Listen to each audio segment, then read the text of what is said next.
हम होंगे कंगाल एक दिन, मन में अंधविश्वास, हाथों में हथियार। हम होंगे कंगाल एक दिन। नमस्कार। अभिवादन स्वीकार करें आदर्श तिवारी का। यह रचना है विवादों में घिरे रहने वाले कुणाल कामरा की। जी हाँ, वही 36 वर्षीय कुणाल कामरा जो अपने एक ताजा शो में एक लोकप्रिय हिंदी फिल्म के गाने की पैरोडी बनाकर शिंदे के राजनीतिक करियर पर कटाक्ष किया था, जिसके बाद से ही महाराष्ट्र में एक बड़ा राजनीतिक तूफान खड़ा हो गया है। दरअसल कुणाल कामरा ने अपने शो में फिल्म दिल तो पागल है का एक पैरोडी सॉन्ग गाया था। इस गाने में 2022 के दौरान शिवसेना में हुई टूट का हवाला दिया गया था। कामरा ने शो की रिकॉर्डिंग रविवार को अपने यूट्यूब चैनल पर पोस्ट की थी। इस पोस्ट को अब तक 40 लाख से अधिक बार देखा जा चुका है। कामरा ने इस गाने में गद्दार शब्द का इस्तेमाल किया था, जिसे एकनाथ शिंदे को गाली देने के तौर पर देखा जा रहा है।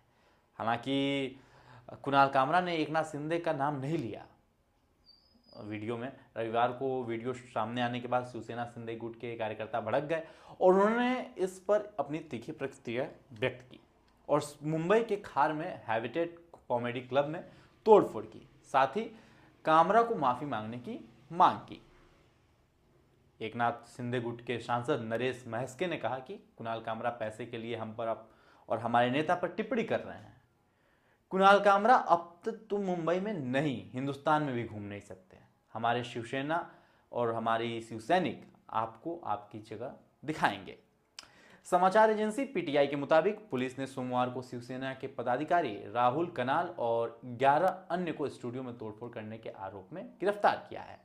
अधिकारियों के अनुसार मुंबई की नगर निकाय बृहन्मुंबई मुंबई नगर निगम बीएमसी ने तोड़फोड़ किए गए स्थल का दौरा किया और कहा कि उन्होंने होटल के खुले स्थान में एक अस्थायी संरचना को ध्वस्त कर दिया है। इन सब के बीच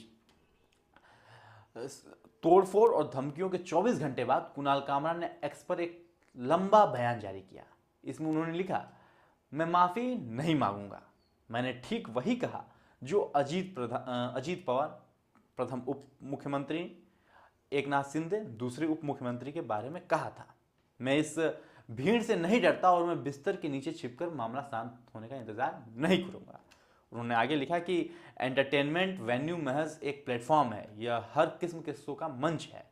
हैबिटेट मेरी कॉमेडी के लिए जिम्मेदार नहीं है और जो भी मैं कहता या करता हूं उस पर उसका कोई अधिकार या नियंत्रण नहीं है, ना ही किसी और पार्टी का कोई अधिकार है।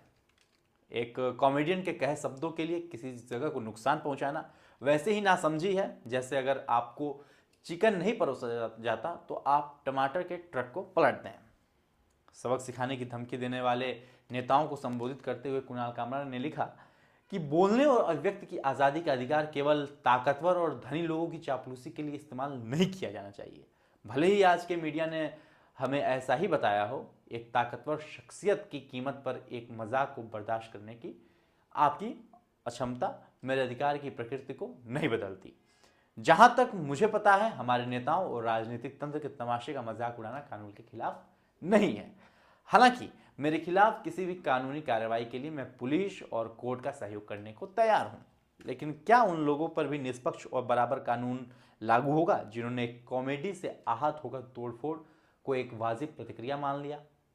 क्या यह बिना चुने हुए नगर निगम के सदस्यों पर भी लागू होगा जो आज बिना किसी पूर्व सूचना के हैबिटेट पर पहुंचे और हथौड़ों से उस जगह को तोड़ डाला? शायद मेरा अगला वेन्यू एल्फिस्टन ब्रिज होगा या मुंबई में कोई और जगह होगी जिसको ढहाने की सख्त जरूरत है। बयान में कामरा ने उन लोगों पर भी निशाना साधा है जिन्होंने उनको और उनका नंबर लीक किया है। उन्होंने उनसे कहा है कि जो लोग मेरा नंबर लीक करने या लगातार मुझे कॉल करने में व्यस्त हैं, उनके लिए मुझे यकीन है कि आपको अब तक पता चल गया होगा कि अनजान कॉल्स मेरे वॉइसमेल में जा रहे हैं, जहां आपको वो गाना सुनाई देगा जिससे आपको नफरत है। आपको बता दें कि कुणाल कामरा मुंबई से आने वाले एक स्टैंड अप कॉमेडियन है। उनके करियर की शुरुआत बड़ी ही दिलचस्प है। लाइव मिंट के मुताबिक कामरा ने स्कूल और जूनियर कॉलेज की पढ़ाई किसी तरह से पूरी की है और अपने माता पिता को बिना बताए कॉलेज छोड़ दिया था। 17 साल की उम्र में उन्होंने एमटीवी के इन हाउस प्रोडक्शन टीम के साथ इंटर्नशिप की थी, जिसके एक साल बाद वह प्रसून पांडे की कॉकरिस फिल्म में प्रोडक्शन असिस्टेंट के तौर पर शामिल हो गए, जहां उन्होंने 6 साल तक काम किया था। उनकी वेबसाइट पर अपलोड प्रोफाइल के मुताबिक उन्होंने विज्ञापन इंडस्ट्री में अपने 8 साल बिताए हैं, जिसके बाद साल 2013 में उन्होंने स्टैंड अप कॉमेडी शुरू कर दिया था। कामरा अपने लोकप्रिय political comedy podcast show shut up या कुणाल के लिए जाने जाते हैं, जिसके शुरुआत उन्होंने जुलाई 2017 में की थी। साथ ही आपको बता दें कि ये पहला मौका नहीं है जब कुणाल विवादों में हो। ये पहली बार नहीं है। विवादों के साथ उनके रिश्ते की एक लंबी सूची है। आपको बताते चलें कि 2 मार्च 2017 को इन्होंने यूट्यूब पर अपने एक स्टैंड अप वीडियो को अपलोड किया था, जिसका नाम पेट्रोटिज्म एंड गवर्नेंस था।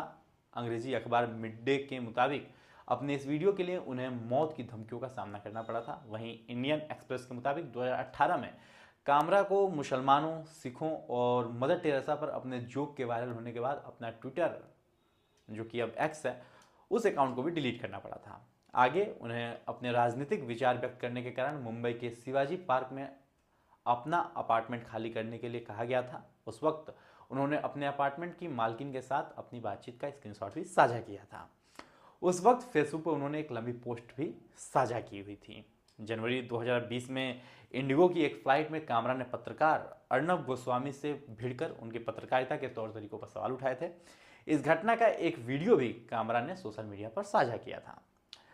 द हिंदू के मुताबिक इस घटना के बाद इंडिगो ने उन पर 6 महीने का बैन लगा दिया था। वहीं एयर इंडिया, स्पाइस जेट समेत दूसरी एयरलाइनों ने भी उन पर अनिश्चितकाल के लिए बैन लगा दिया था।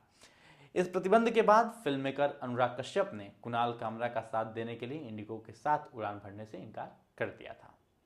2023 में कामरा ने आईटी रूल्स 2023 को चुनौती देने वाली एक याचिका को बॉम्बे हाईकोर्ट में दायर किया था। इस याचिका में उन्होंने तर्क दिया था कि अगर केंद्र सरकार किसी विशेष इकाई को उनके काम को मनमाने ढंग से फैक्ट चेक के अधीन कर देती है तो यह उनकी अभिव्यक्ति की स्वतंत्रता का उल्लंघन होगा। जिसके बाद बॉम्बे हाईकोर्ट ने एक विभाजित फैसले में माना कि इन संशोधित नियमों में कुछ नियम असंवैधानिक थे। बहरहाल ये सूची थी कामरा के विवादों की और उनको विवादों में घिरे रहने की। अब प्रश्न वर्तमान विवाद पर है कि उनके साथ होने क्या वाला है, और ये लगभग सभी लोगों के जहन में है। आपको बता दें कि महाराष्ट्र के मुख्यमंत्री देवेंद्र फडणवीस ने कहा कि कुणाल कामरा को मालूम होना चाहिए कि 2024 के चुनावों ने तय कर दिया कि कौन गद्दार है और कौन खुददार है। हिंदू हृदय सम्राट बाला साहब ठाकरे की विरासत शिंदे जी के पास है। इस पर जनता ने मुहर लगा दिया है। मैं मानता हूं कि कॉमेडी करना और व्यंग्य कसने का भी अधिकार है। हमारे ऊपर जितना भी व्यंग्य कस के उसका दर्द नहीं है, लेकिन जानबूझकर अपमानित करने या इतने बड़े नेताओं को अपमानित करने का काम करेंगे तो मुझे लगता है कि उसे सहन नहीं किया जाएगा। जो भी कानूनी कार्रवाई होगी वो की जाएगी। बहरहाल प्रश्न ये खड़ा होता है कि लोकतंत्र में आलोचना की आजादी सुरक्षित है, और दूसरा प्रश्न ये उठता है कि अभिव्यक्ति की आजादी के नाम पर किसी भी वरिष्ठ नेता को अपमान शब्दों का प्रयोग करना कहां तक उचित है। इन दोनों प्रश्नों का जवाब हम आप पे छोड़ते हैं। मुझे दीजिए इजाजत। यदि इस वीडियो को आप YouTube पे देख रहे हैं तो चैनल को भी सब्सक्राइब करें, और फेसबुक पे देख रहे हैं तो पेज को तुरंत फॉलो करें। धन्यवाद।